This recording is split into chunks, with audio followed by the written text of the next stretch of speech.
গতকাল বিকালবেলা আমরা একটা গোপন সংবাদের ভিত্তিতে একটা খবর পাই যে নরসিংগড় নতুন পল্লী উত্তম করের বাড়িতে কিছু কন্ট্রাব্যান্ড গুডস আছে।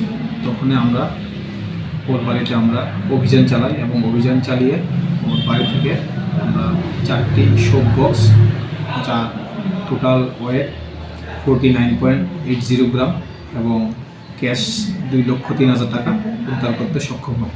তাছাড়া তার বাড়ি থেকে একজন সঞ্জিত দেবনাথ নামে একজনকে গ্রেফতার করা হয়। যাকে গ্রেপ্তার করা হয়েছে সঞ্জিত দেবনাথ, সে কি উত্তম দেবনাথের বাড়িতেই উত্তম করের বাড়িতেই থাকতো, নাকি তার অন্য কোথাও বাড়ি টাড়ি রয়েছে এরকম? তো উত্তম করের বাড়িতে ও কাজ করতো এবং ওর ব্যবসা দেখাশোনা করতো। এই সঞ্জিত দেবনাথের পূর্বের এই ধরনের নেশা কারবারের সঙ্গে যুক্ত কোনো তথ্য কি আপনারা পেয়েছেন? আমরা একটা এনডিপিএস ধারাতে একটা কেস রেজিস্টার করেছি এবং ওকে আমরা পুলিশ রিমান্ড চেয়ে আদালতে পাঠাচ্ছি। তো জিজ্ঞাসাবাদে জানা যায়।